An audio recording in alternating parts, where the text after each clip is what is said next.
존경하는 이천 시민 여러분, 이천 시민의 행복을 위해 최선을 다하시는 김경희 시장님과 공직자 여러분, 김하식 의장님을 비롯한 동료 의원 여러분, 그리고 이천시의회 의정에 대한 깊은 관심과 애정으로 이 자리를 찾아주신 선배 의원님 여러분과 언론인과 방청객 여러분, 안녕하십니까. 이천시의회 부의장 김재헌입니다. 올 한 해 이천시는 계문년 새해를 맞이하여 기원했던 근고 지형의 사자성어처럼 든든한 뿌리를 키워왔습니다. 그 노력의 결실을 맺어 무성한 가지를 거두는 새해가 되길 기원하며 본 의원이 고민했던 몇 가지 사안에 대해 시장님께 질문 드리겠습니다. 먼저 이천시 행정사무 위탁 효율적인 운영에 대한 질문입니다. 최근 지방자치 행정이 점점 복잡해지고 전문화됨에 따라 업무 능률성을 높이고 공공서비스의 질을 향상시키고자 다수의 지자체들이 위탁사무로 증가하고 있습니다. 위탁사무는 민간의 자원과 전문성을 활용하여 행정서비스를 효율적으로 공급하기 위하여 도입되어 있으나 당초 취지와는 달리 관행적, 반복적으로 시행되어 해마다 위탁사무의 수와 그에 따른 예산의 압박도 가중되고 있습니다. 이에 김하식 의장님을 비롯한 동료 의원님들과 함께 이천시 위탁사무에 대한 효율적인 운영 방안을 모색하고 투명성을 강화하고자 구성한 이천시 자치법규 연구회의 정책개발 연구활동을 지난 11월에 마무리하였습니다.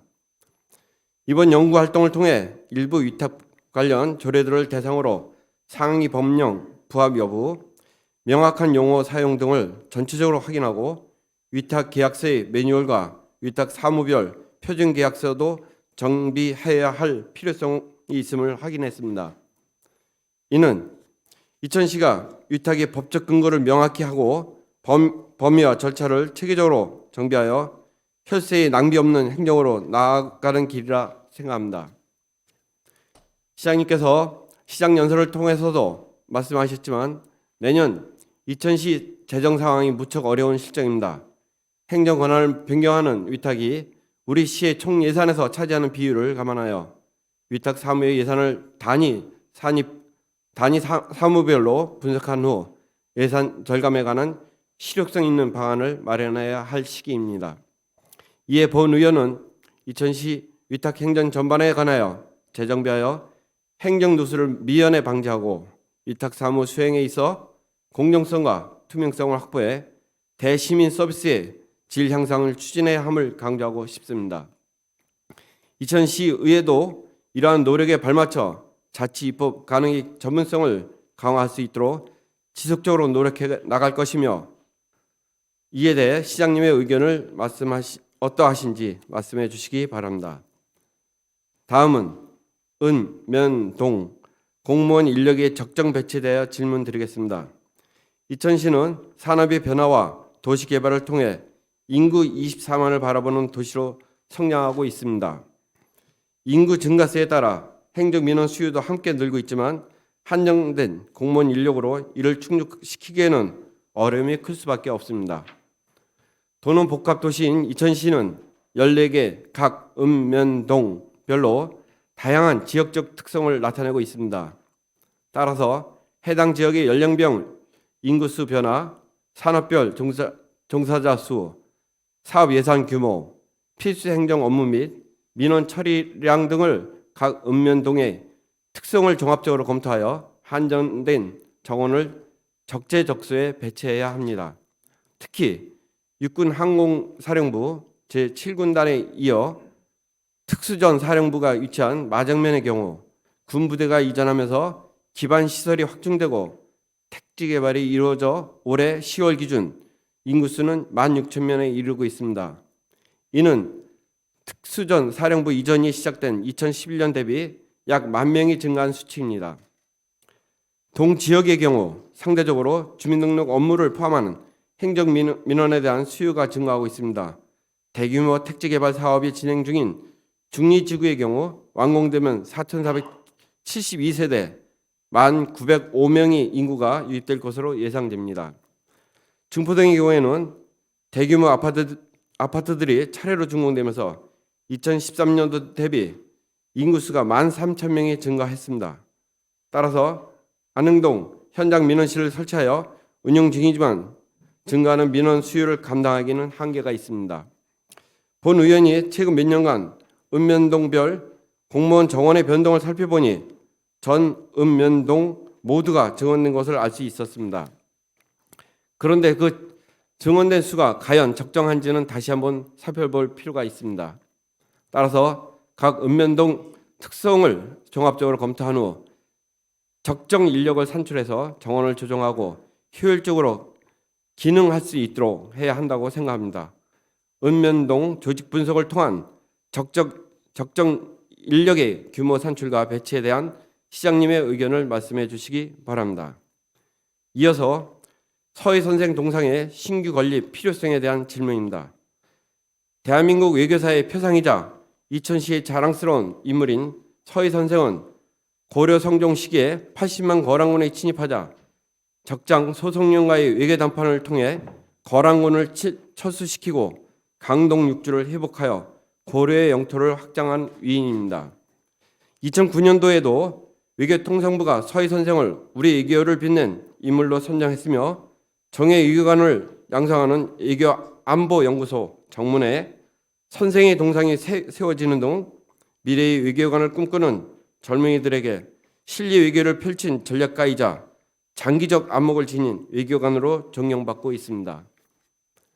이천시에서도 선양사업의 체계적으로 진행을 위해 2007년도 이천시 복천서희 선생 선양사업에 대한 조례를 제정해 지원 근거를 마련하였고 같은 해 서희 선생 선양사업 추진위원회를 출범하여 다양한 선양사업을 진행하고 있습니다.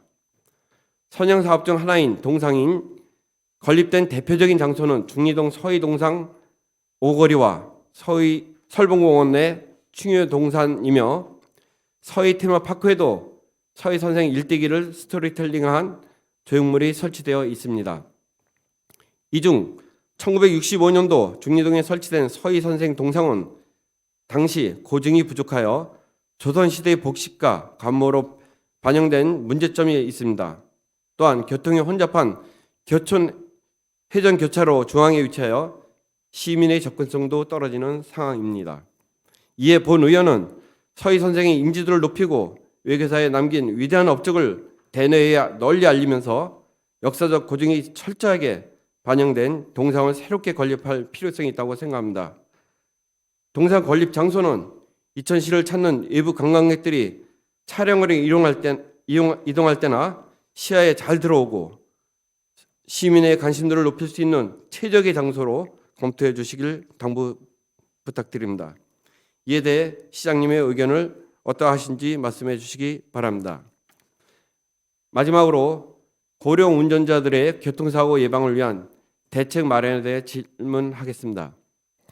이천시 총 인구 중 65세 인구가 차지하는 비중은 올해 10월 기준 16.3%로 고령 사회로 접어들었으며 앞으로 어르신들의 사회활동이 늘어나면서 고령 운전자들은 더욱 증가할 것으로 예상됩니다. 이에 따라 발생하는 가장 큰 문제는 고령 운전자 교통사고가 계속 증가하고 있다는 점입니다. 통계청 2023년도 고령자 통계 자료에 따르면 2022년도 65세 고령 운전자의 사고 발생 비중은 17.6%이며 전년도 대비 1.9%가 증가했습니다. 이를 해결하고자 경기도는 2019년도부터 고령 운전자 운전면허 자진 반납 지원 사업을 시작해 2022년도까지 총 83,208명의 고령 운전자가 도내 시, 군 운전면허를 자진 반납했습니다. 이는 지난해 경기도 65세 운전면허 보유자의 8.3%에 불과한 수준입니다. 이천시의 경우 2016년도에 이천시 교통안전에 관한 조례를 제정하여 고령 운전자의 교통사고 예방과 교통 편의를 지원할 수 있는 기틀을 마련했습니다. 이 조례에서는 고령 운전자의 교통사고 예방을 위한 교통안전용품 지원과 운전면허증을 자진 반납했을 경우 대중교통 이용 지원 등 필요한 경비 지원에 관한 사항을 규정하고 있습니다. 2000시 자료에 따르면 작년 한 해 운전면허 자진 반납자는 총 300명이며 올해 12월 4일 기준으로 310명이 반납하여 작년 대비 소폭 상승했으나 제도적 개선과 적극적인 홍보를 통해 더욱 활성화해야 합니다. 현재 운전면허를 자진 반납하는 경우 1인당 한 해 지역화폐로 10만 원을 지급하고 있는데 일회성 지원이 그치다 보니 운전면허 자진 반납을 유도하는 효과는 떨어질 수밖에 없습니다.